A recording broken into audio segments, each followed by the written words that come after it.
Доброе утро, дорогие друзья! Это программа о вкусной и здоровой пище, а меня зовут Стали Ханкишиев. Вы знаете, почему у меня сегодня такое хорошее настроение? Дело в том, что у меня в руках чудо среднеазиатской кухни. Настоящая самса, которую я собираюсь испечь в настоящем тандыре. Именно об этом устройстве я хотел рассказать вам пару слов. Загляните внутрь.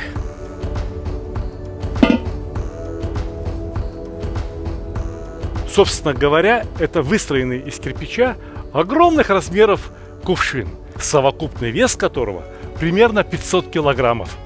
Здесь внизу топочная дверка. Она может служить и поддувалом, отсюда и пепел можно вытаскивать.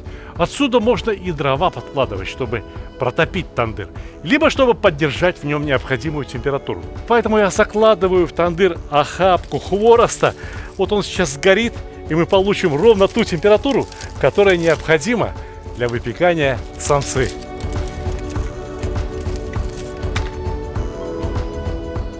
Два термометра необходимы для того, чтобы оценивать правильно температуру. И не просто температуру внутри тандыра, но еще и глубину прогрева тандыра. Вы понимаете? Ведь если сжечь охапку другую хвороста, то тандыр очень быстро можно разогреть даже до 400 градусов на внутренних стенках. При этом его наружные стенки останутся холодными. Ужасное зрелище, не правда ли? Столб огня. Именно так и протапливают тандыры в Узбекистане. У меня есть другой способ, более подходящий. Но я предвижу вопросы зрителей. А как же в Узбекистане обходятся без термометров? А очень просто. Загляните в тандыр. Половина тандыра побелела, а половина тандыра все еще покрыта сажей. Значит, прогрет недостаточно. Необходимо, чтобы сажа выгорела. Обязательно. Эта длинная кочерга необходима для того, чтобы притрамбовать, немного успокоить уголь в тандыре. Я, пожалуй, что перекрою поддувало для того, чтобы горение прекратилось. Но мало того, в тандыр необходимо побрызгать водой. Во-первых, и стенки очистятся, а во-вторых, он примет необходимую температуру. Тепла в нем запасено более чем достаточно. Вода нам еще пригодится. Воду в тандыр брызгают 2 раза. В первый раз, когда собираются посадить в тандыр самсу. А второй раз, впрочем, вы сейчас все увидите. Не переключайтесь. Это самая интересная кулинарная программа из всех, что может быть. Но погодите. В Узбекистане вот этот уголь накрывают листом железа. Знаете почему? Да потому что уголь сияет еще алым цветом. Самса в тандыре слишком быстро зарумянится. Зарумянится, а внутри останется еще сырою. Самса пропекается прежде всего за счет тепла, которое получает от стенок.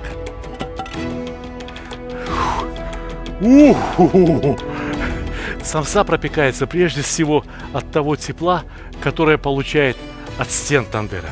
Ну что, вот и настал самый ответственный момент. Самсу пора сажать в тандыр. Давайте я честно скажу.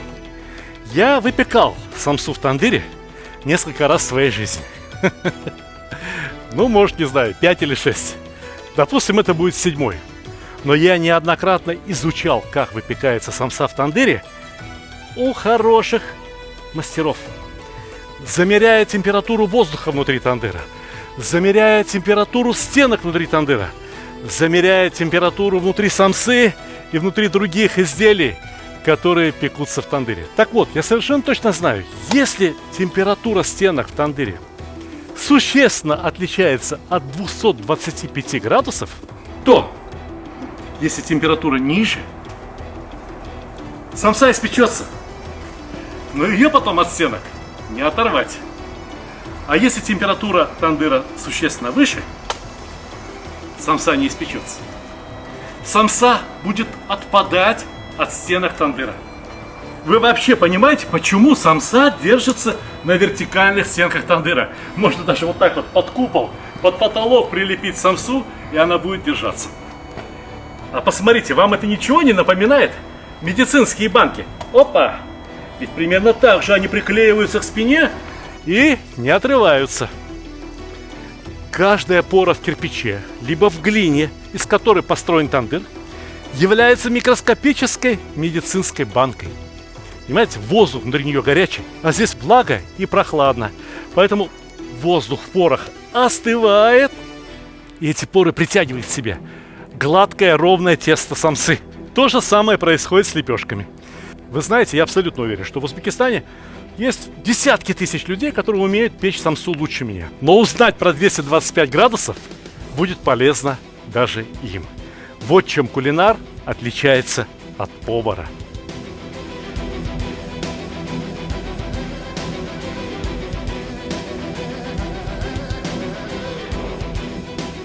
Теперь тандыр надо закрыть. Пусть не остывает.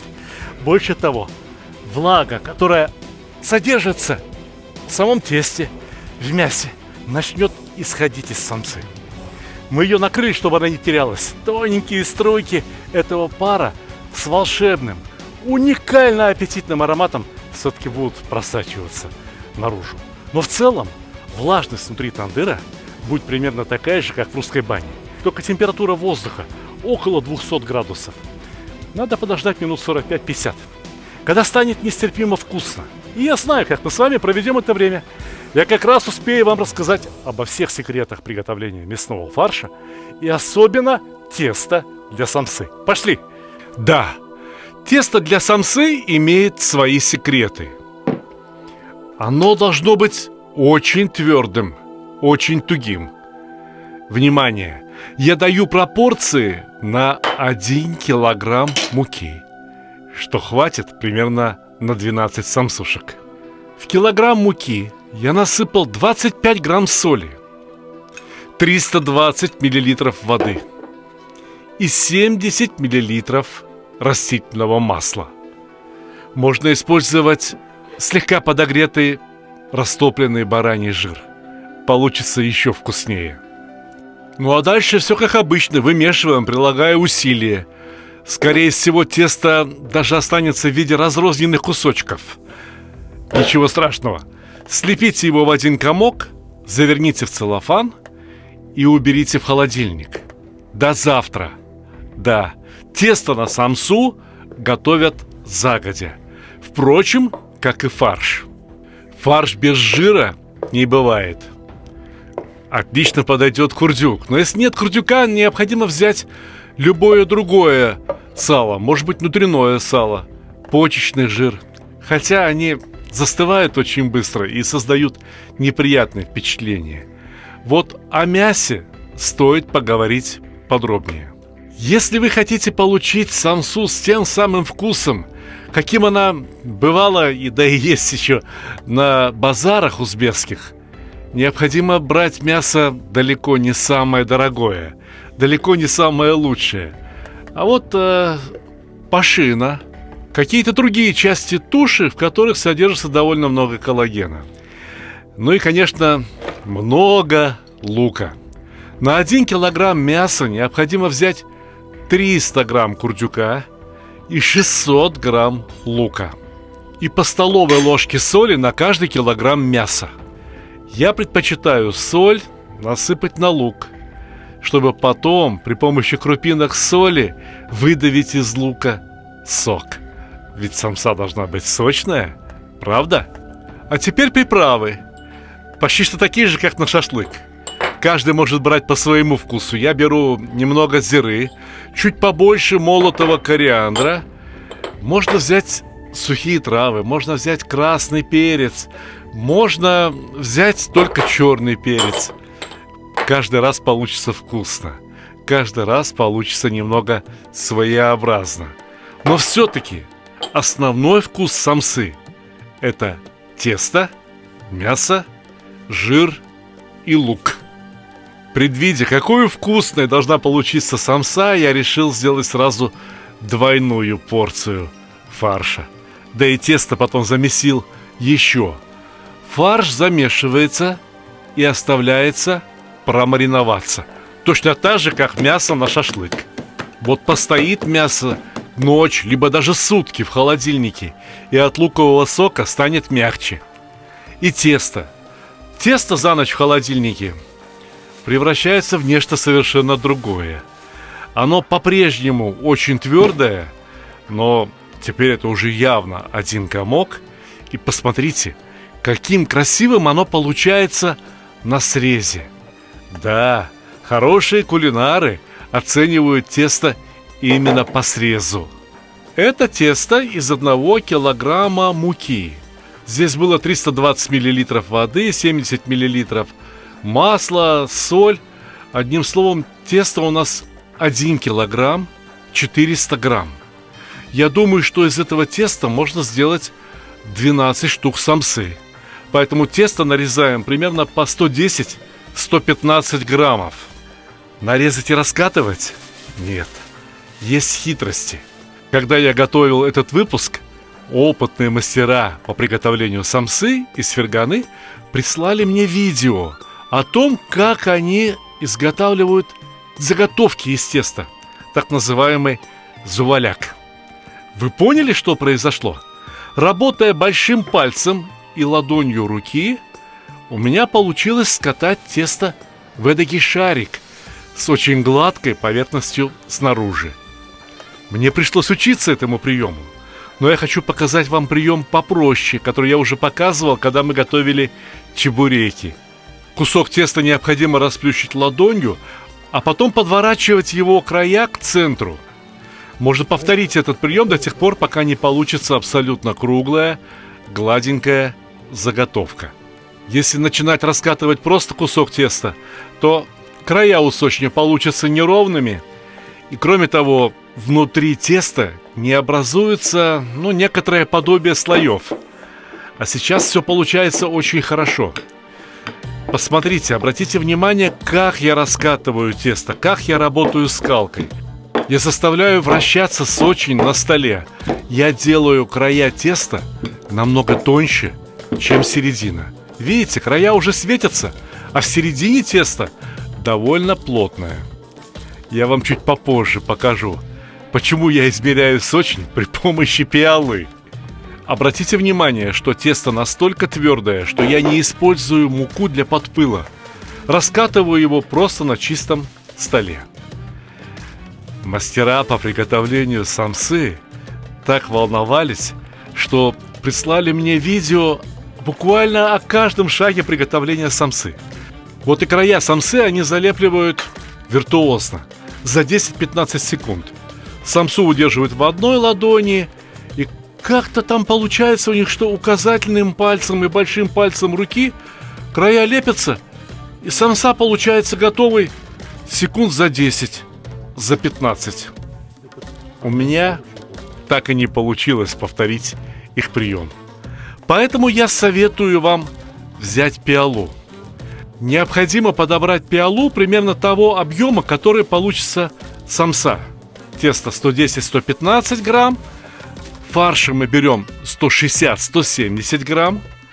Значит, пиала должна быть примерно на 300 миллилитров. Тесто уложили в пиалу. Заполняем пиалу фаршем. И вот теперь слеплять края теста гораздо удобнее.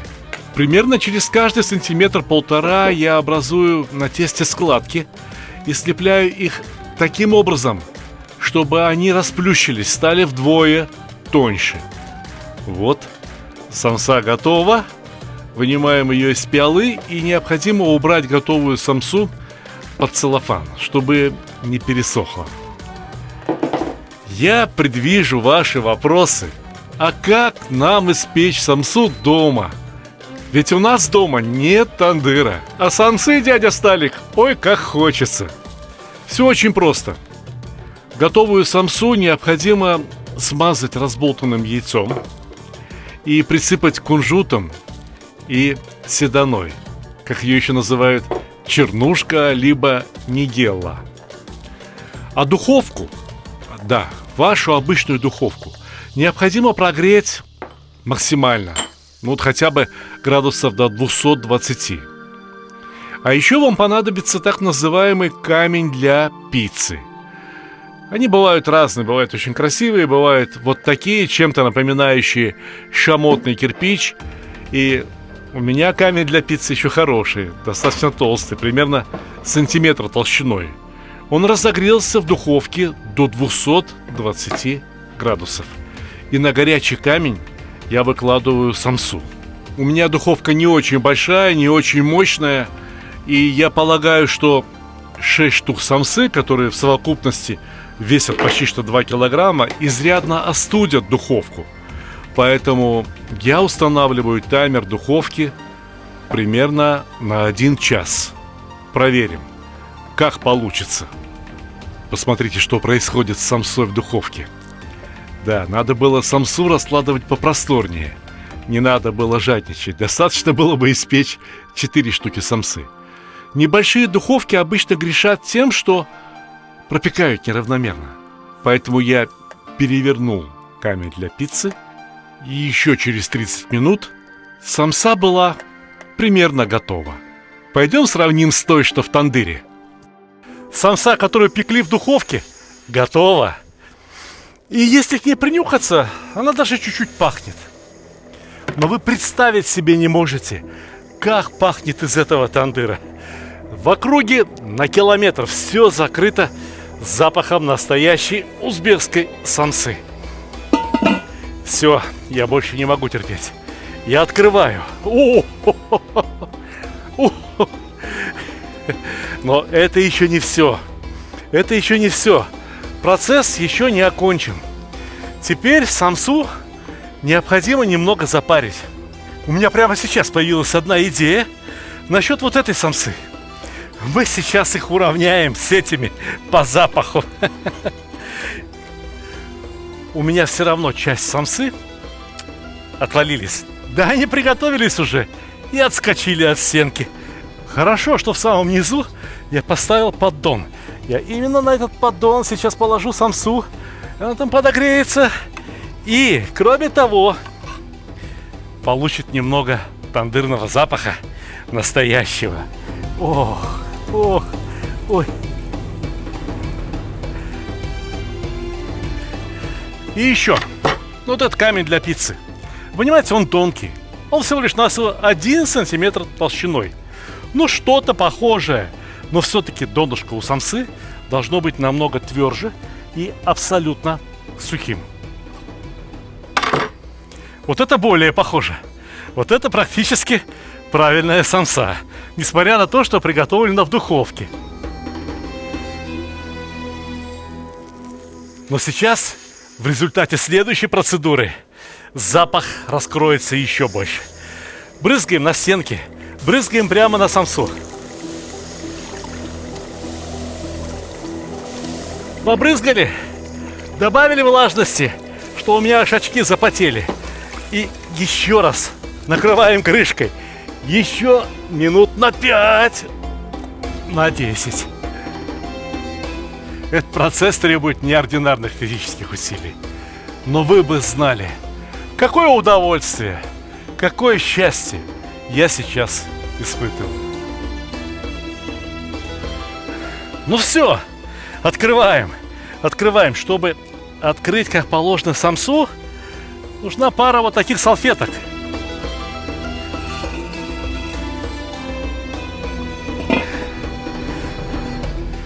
Этими салфетками я работаю как вентилятором. О, запах подальше разойдется. Покупателей больше соберется. Нет, на самом деле необходимо выгнать пар из тандыра, слегка остудить тандыр, и от перепада температур самса начнет отходить от стенок тандыра намного легче. Впрочем, у меня для этого есть специальные инструменты. Вот этим самсу поддеваешь, а она падает прямо в ковшик. Но прежде чем я сниму самсу, я хочу объяснить вам причину, а точнее природу ее волшебного запаха. Загляните вместе со мной в тандыр. Видите? Видите вот эти потеки по стенкам тандыра? Как самсу не лепи, а все равно лук, мясо выделяет сок. Сок внутри самсы вскипает. Вскипает, и пар немного рвет самсу. И из нее начинает сочиться сок. Этот сок течет по стенкам тандыра. Течет и сгорает. И именно этот сгоревший сок и имеет этот волшебный запах. Вот она, первая самса. Для того, чтобы не вспотела тарелка, выложим его салфеточкой.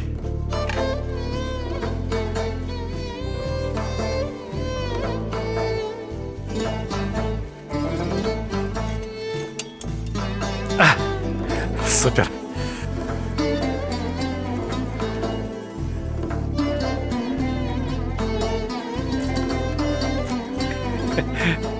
Отпрыгивает от стенки.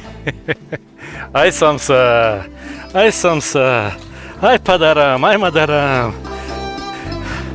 Ну и вот то блюдо, в которое самса сначала нападала, и в котором теперь подогрелась и дошла до правильного запаха, до верной кондиции самса, испеченная в духовке. Вы знаете, какой самый главный вывод сделал я за сегодняшний день? До чего же дешево стоила самса в Узбекистане? До чего же мало мы ценили тех людей, которые за сущие копейки работали вот так тяжело, как я сегодня, для того, чтобы порадовать нас вкусными блюдами в любом районе Ташкента, на любом углу Ферганы, в любой махалле Самарканда. Я хочу поблагодарить узбекский народ. Очень талантливый, очень щедрый, трудолюбивый, гостеприимный. И еще раз воздать славу, передать мое восхищение моей любимой узбекской кухне. Приятного аппетита!